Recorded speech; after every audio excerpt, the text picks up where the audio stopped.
Што значи тоа всушност? Што се целите на таа активност? Социјално претприемништво е нов бизнис модел кој што вели дека ние мора да имаме претприемачки активности. Живееме во концептно општество каде што гледаме дека продажбата на услуги и продукти е единствен начин да се функционира. Меѓутоа, остварениот профит во рамки на социјалното претприемништво се предлага и е услов, нели, за да се дефинира некој за социјално предпријатие, да се реинвестира во социјалната мисија. Значи, затоа е тој нов бизнис модел, како концепт постои одамна, меѓутоа сега веќе се официализира. Ние во рамки на Европска Унија се повеќе го гледаме социјалното претприемништво дека е високо на политичката агенда. Различна е состојбата во сите земји членки, некои имаат легислатива, некои немаат, меѓутоа се тежне кон се поголемо признавање и валидирање. Социјалната економија, ова е последниот податок кој што јас го имам на ниво на Европска Унија, во 2015 вели дека вработува 13,6 милиони луѓе, што е навистина голем дел од работната сила. Но така младите, учениците се учат на тие вештини кои еве ви ги подготвувате за социјално претприемништво, но всушност се подготвуваат за претприемништво воопшто, генерално. Така значи, се стекнуваат едни вештини кои, како што вие и велите, се многу важни за животот, за функционирање, бидејќи тоа е во сите сегменти на општеството, неизбежно е. Така е. За да се биде социјален претприемач, се треба да се има тој претприемнички мајндсет, значи да се има квалитетен производ, да се направи прототип, да се пласира на пазар и истовремено да се комуницира неговата социјална мисија. Што е интересното кај социјално претприемништво, дека на крајот од денот секој социјален претприемач сам избира во која мера ќе го комуницира социјалниот момент. Ние препорачуваме да не се иде во некаква патетика, затоа што во социјално претприемништво се прави работна интеграција на маргинализирани лица, туку да се комуницира квалитетот на производот и што се постигнува со купувањето на таков производ или услуга. Она што исто интересно е дека социјалните претпријатија успешно го прават тоа. Ние гледаме дека во светот на вистина има тенденција и филантропијата да се промовира како нешто што можеби нема претприемнички карактер, меѓутоа правењето добро за заедницата е присутно и кај индивидуалците филантропи, и кај големите компании. Меѓутоа во социјалното претприемништво од старт се знае зошто постои продажната активност. Каде оди профитот, каде одат остварените средства, нели секако тоа има добар импакт врз заедницата и врз животната средина. Значи, крајната цел сепак треба да биде, ајде да речеме, подобрување на условите, подобрување на животот на некоја социјална или ранлива категорија. Во право сум, тоа е целта? Така, тоа е една од димензиите на социјалните претпријатија. Ние имаме пример во Франција и кога воз кој што не се обраќа од Бордо до Лион, самите луѓе се организираат преку кооператива, ја враќаат целата линија. Во моментов се прави фандрейзинг, не знам колку пари имаат собрано, меѓутоа и тоа е социјална мисија. Не мора да е само работна интеграција на луѓе кои што имаат пречки или предизвици во развој или се долгорочно невработени, некогаш може и оваа димензија, мобилност на луѓето, пристап, транспорт. Значи имаме различни видови на социјални претпријатија. Па, кај нас, за жал, кога ми го дадовте овој пример, например, со возот во Франција, кај нас возовите не функционираат на многу линии, но не е само на возовите, не функционираат многу работи во општеството и ми се чини тогаш дека оваа димензија е многу потребна кај нас да се развие и да стане луѓето да станат посвесни за неа, и да станат и посвесни за тоа што можат да постигнат со таквите активности. Така, дека можат на крајот на краиштата да си ги подобрат своите животи. Така, тоа е целта, да се реши социјален проблем, меѓутоа не само преку активизам, туку преку некаков претприемнички карактер. Возот мора да наплаќа карта. Значи, ќе мора да биде самоодржлив. Повторно имаме тука една економска активност. Тоа е еден од примерите. Ние можеме да зборуваме за споделување на превоз, како што имаме Uber, BlaBlaCar. Освен што има еколошка димензија, нели, се споделува превозот, освен што има економска димензија, односно се наплаќа за тоа, ние гледаме дека возач може да биде секој како дополнителна работа или достава на пратки. Тоа се тие интересни модели кои што се нови во светот и треба да постојат кај нас затоа што едноставно придонесуваат кон решавање на некаков проблем. Да, можете ли сега ние ве видовме да ве кажеме во однос на тој проектот кој го спроведувате со Средното ugostителско училиште Лазар Танев, сите сме во кругот да видиме конкретно за тој проект, што сакате да постигнете со него, што правите, како се извидува проектот? Проектот е инспирација од реална потреба, тоа е да се подобри стручното образование. Ние гледаме сериозни флуктуации на пазарот на труд, не само кај нас и во светот. Недостиг на готвачи, недостиг на стручен кадар од една страна, а од друга страна па и голема побарувачка. Проблемот со стручното образование во Македонија што не е доволно атрактивно и нашиот слоган е "Кул е да си кулинар". Овој проект го имаме, оваа соработка со Средно ugostителско училиште Лазар Танев, ја имаме веќе 10 години и низ годините ние само гледаме да иновираме активности, пристапи за да можеме истата мисија да ја кажеме на сите чинители во општеството, без разлика дали станува за образовни институции, родители на ученици кои што треба да се запишат, приватен сектор. Значи мора да се подобри имиџот и квалитетот на стручното образование. Како ние тоа го правиме? Преку вакви неформални пристапи, преку промовирање на социјално претприемништво. Почнавме во 2013, смисливме мобилни апликации, Рецептко и Мој кетеринг. Тогаш не ни беа најуспешни, мора да си признаеме дека си учиме своите неуспеси, не само од успесите. Па така се напредува постепено. Мора искрено да гледаме што функционира, што не. Тогаш луѓето немаа многу напредни мобилни телефони, навистина не беа ниво можност да симнат апликација за проверување на мејл, а не пак апликација која што и немаше таква навика и култура. Не, се едно тој проект научивме дека нас клучни ни се учениците и подобрување на нивните вештини.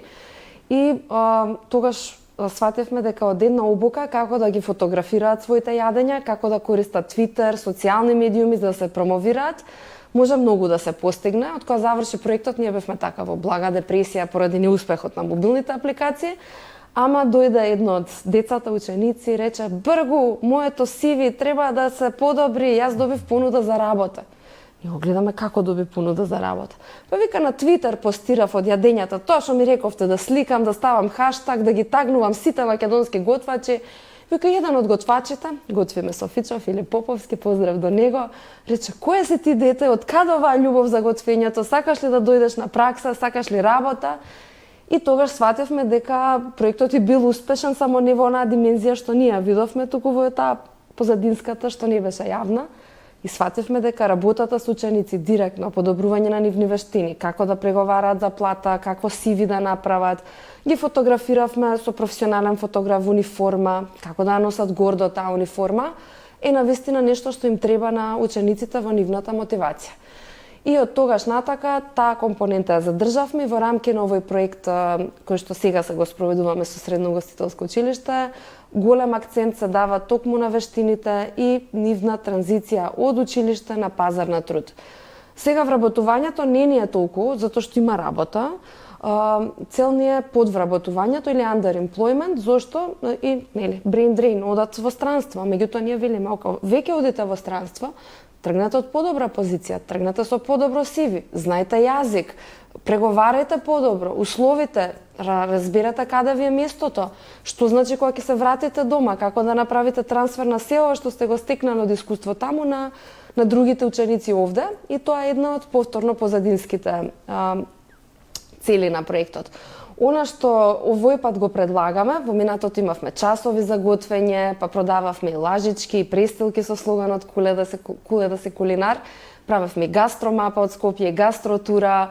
Сега се фокусираме на гевречиња, затоа е слоганот "Смисли го кругот", затоа што сметаме дека може да иновираме преку локална храна.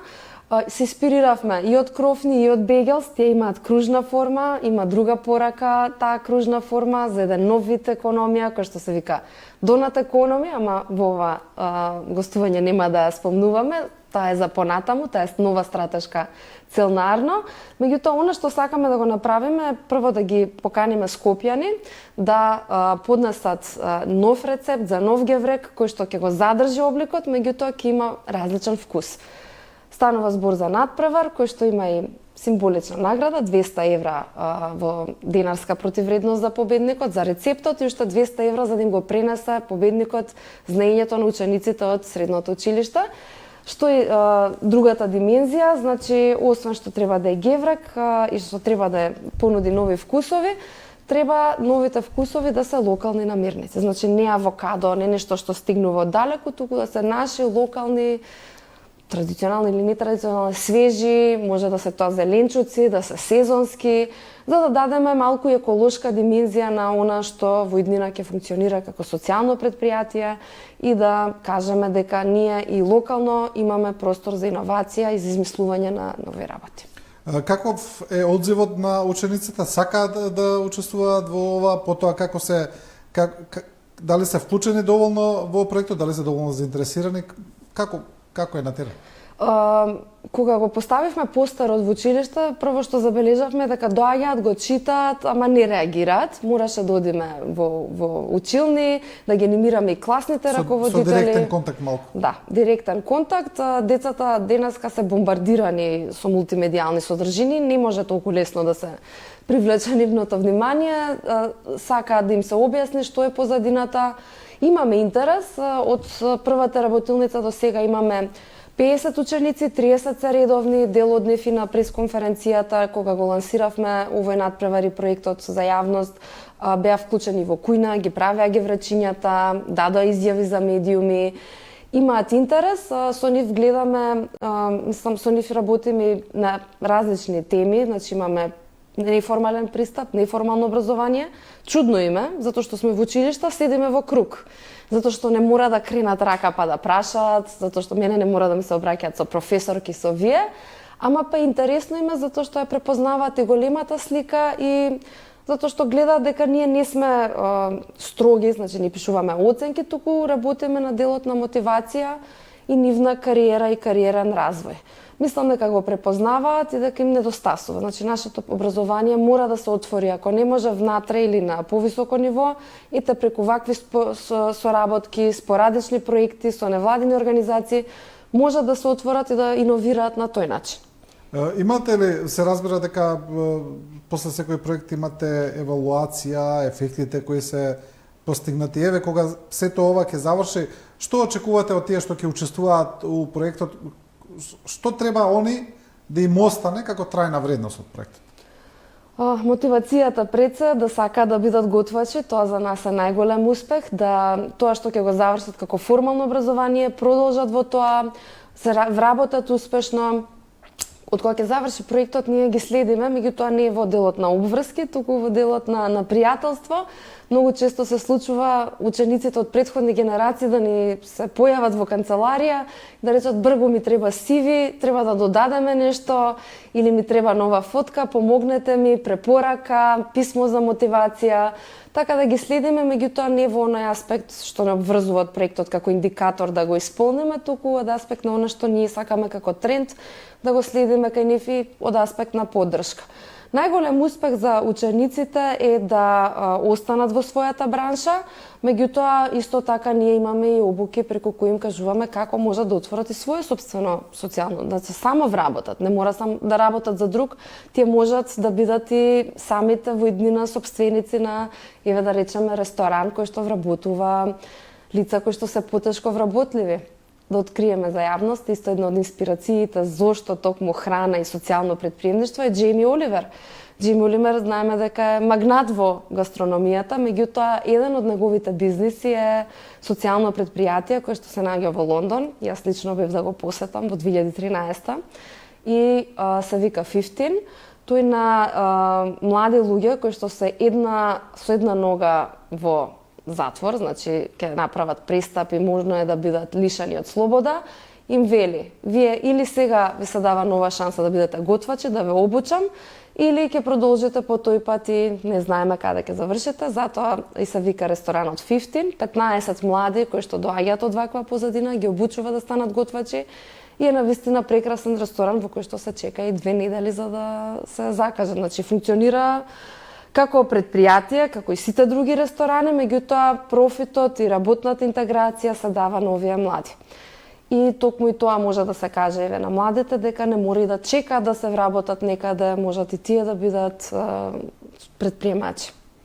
Се разбира дека тука кога зборуваме еве кога ги објаснувате овие проекти, целите, како тоа функционира, што може да излезе на крај како финален производ, еве ги правите вие како невладина организација, ги прават и други. Мислите ли дека е потребна една, можеби, државна стратегија на ова поле, една сеопфатна стратегија, каде што ова би било многу посекојдневно, ајде да речеме, многу пошироко расширени, да се подигне свеста за ова, тогаш предпоставам дека би имало многу поголем ефект. Така е, ние како Арно 10 години работиме како инкубатор за социјални предприемачи, поддржуваме зелени предпријатија преку надпреварот Зелени идеи. Во делот на регулатива вклучени сме како носители на препораки. Во Македонија постои стратегија за развој на социјално претприемништво која што ја донесе Сдруженијето Паблик, а во моментов на платформата ЕНЕР е и законот за социјално претприемништво кој што може да се коментира, да се дадат препораки.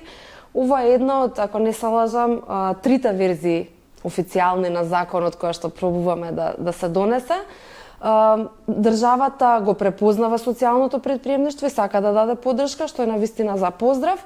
И сега нормално дека има различни димензии каде што ние можеме да коментираме, да даваме препораки како да се подобри.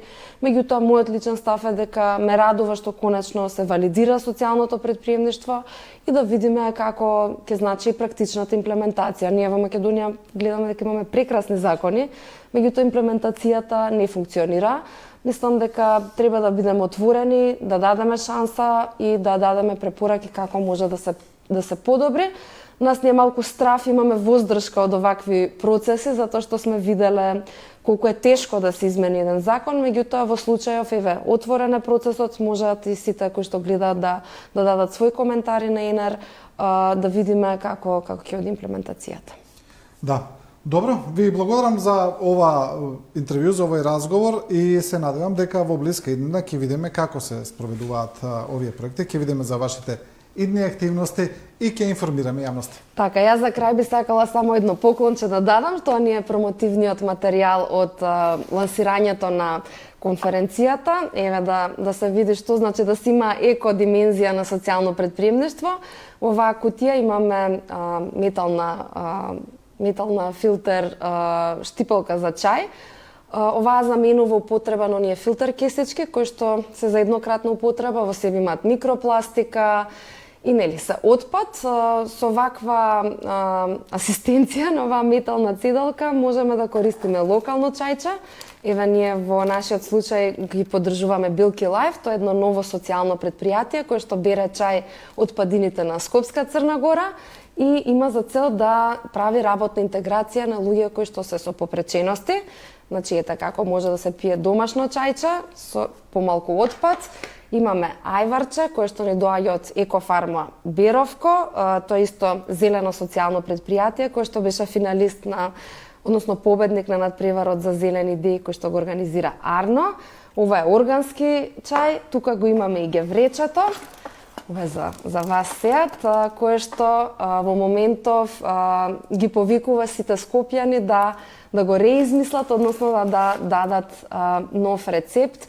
Идејата е од кога ќе имаме нов рецепт да пробаме да формираме ново социјално претпријатие кој што ќе нуди оброк за вработени во големи компании кои што ќе јадат гевречиња и ќе поддржуваат локална зелена и социјална економија. Да, ви благодарам и еве и од нас еден повик до скопјани, вклучете се во проектот, вклучете се во овие активности, па да видиме дали можете да измислите да направите подобар геврек. Ви благодарам уште еднаш. Фала за поканата. И со ова, почитувани, го завршуваме ова студио 10. Ви благодариме на вниманието и на довербата и останете се разбира со програмата на телевизија 2.